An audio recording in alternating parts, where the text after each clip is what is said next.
Perkenalkan, nama saya Dr. Muhammad Erwin Rahman. Saya salah satu staf dosen Fakultas Kedokteran UMI, khususnya di bidang neurologi dan fisiologi. Hari ini saya akan menyampaikan bagaimana langkah-langkah melakukan pemeriksaan derajat kesadaran atau fungsi kesadaran.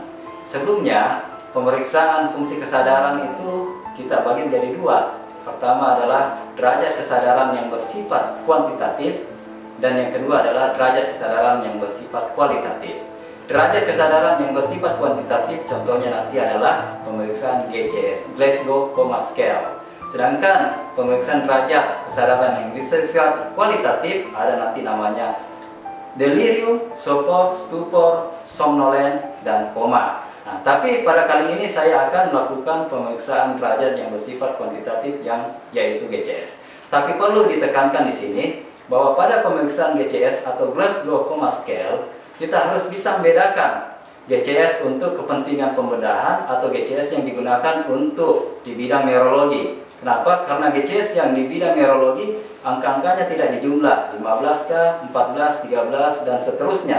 Tapi yang kita harus urai responnya berapa, motorik responnya berapa, verbal responnya berapa. Nah, kalau untuk respon maksimal 4, motorik respon 6 dan verbal respon 5. Nah, kita akan melakukan lebih lanjut. Pemeriksaan untuk GCS, Glasgow Coma Scale ini tadi sudah bahwa ini adalah salah satu teknik untuk melakukan pemeriksaan derajat kesadaran yang secara kuantitatif. Tapi sekali lagi ingat, GCS pada pemeriksaan neurologis harus kita uraikan. Nanti respon berapa, motorik respon berapa, verbal respon berapa. Sama-sama kita ketahui bahwa komponen GCS itu ada 3. Di sini bukan kita menilai fungsi, tapi kita menilai bagaimana respon dari si pasien itu, yaitu respon buka mata, yang kedua respon motorik, respon pergerakan, dan yang ketiga adalah respon verbal, bagaimana respon berbicara, berkata-kata dari pasien. Nah, kita mulai saja. Pertama adalah respon. Respon itu nilai maksimalnya 4. Motorik respon nilai maksimalnya 6, verbal respon nilai maksimalnya 5. Nah, kalau respon nilainya 4, yaitu seperti bagaimana pasien seperti kita kondisinya. Dia sadar full, buka mata spontan, tanpa ada rangsangan. Nah, itu nilainya E-nya 4. Tapi kalau nilainya 3, nah, seandainya pasien, coba Pak tutup mata. Pasien tertutup matanya datang ke kita. Nah, kita melakukan rangsangan yang ringan berupa tepukan sambil bisa menyebut namanya. Pak Rian, buka matanya. Nah, kalau pasien membuka mata artinya responnya 3.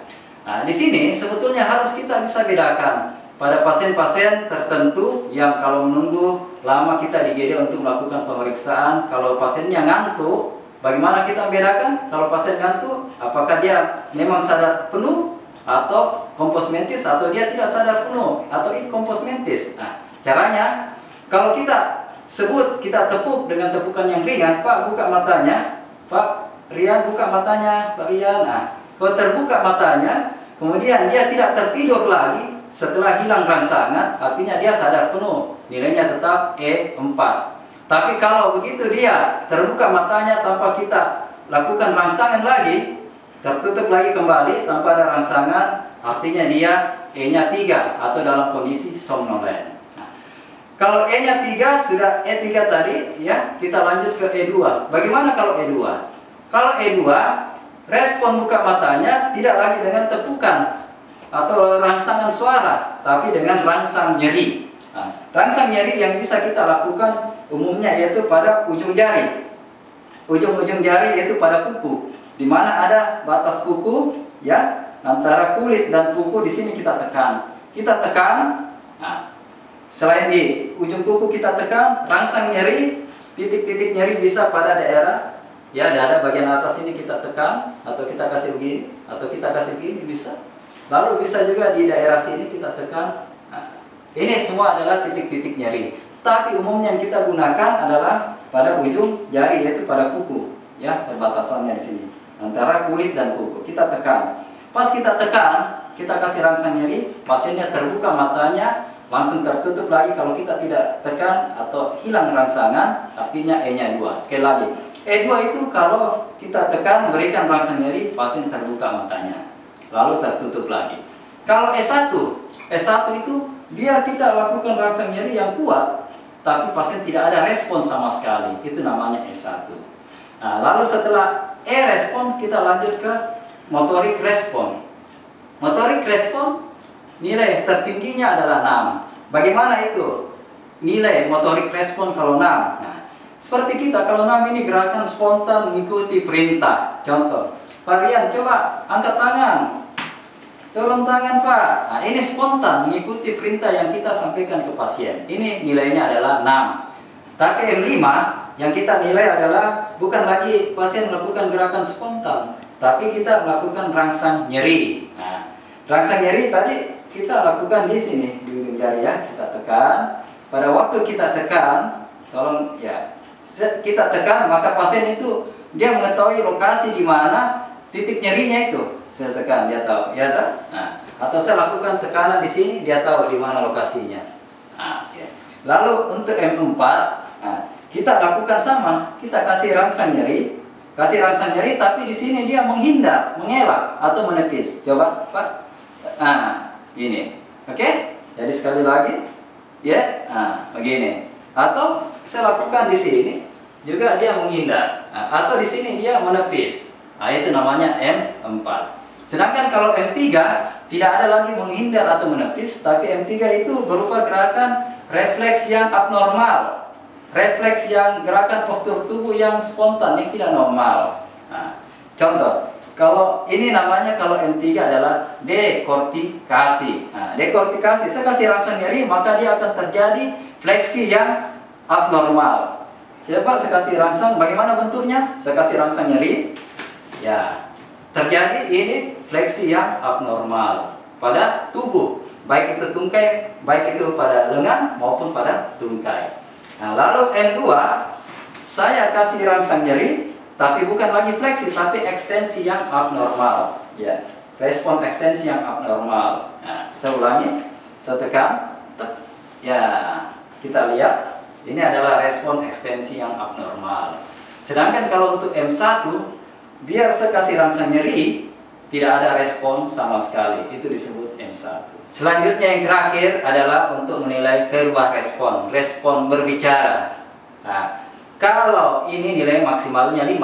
Nah, kalau 5, bagaimana verbal responnya 5? Pasien itu kalau kita kasih pertanyaan, dia menjawab secara spontan, jawabannya benar, spontan, dan dalam bentuk kalimat yang utuh. Kita bisa tanyakan, Bapak sekarang berada di mana sekarang ini? Di Rumah Sakit Ibnu Sina.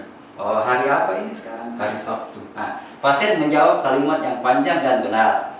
Nah, itu verbal responnya 5. Tapi kalau verbal responnya 4, nah, kita kasih pertanyaan, pasiennya itu bingung.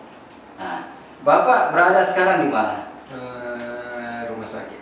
Nah, itu dia ada itu artinya dia bingung, confused. Nah, itu nilainya 4. Tapi kalau nilainya 3, kita kasih pertanyaan ke pasien, tapi pasien di sini menjawab salah dan hanya berbentuk sepatah kata saja.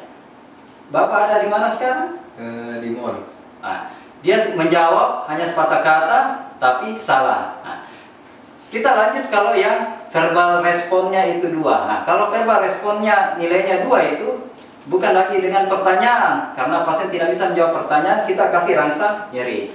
Pada saat kita kasih rangsang nyeri, ya, tutup dulu mata, Pak. Pada saat kita kasih rangsang nyeri, pasien hanya mengerang,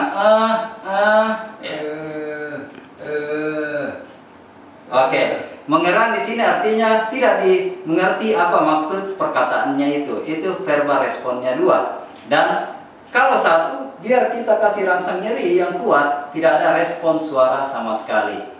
Alhamdulillah, demikian tadi kita sudah sama-sama melakukan bagaimana teknik pemeriksaan fungsi kesadaran, yaitu secara kuantitatif, yaitu dengan gunakan Glasgow Coma Scale atau GCS. Semoga tayangan pada video kali ini bisa bermanfaat buat kita semua. Billahi taufiq wal hidayah. Assalamualaikum warahmatullahi wabarakatuh.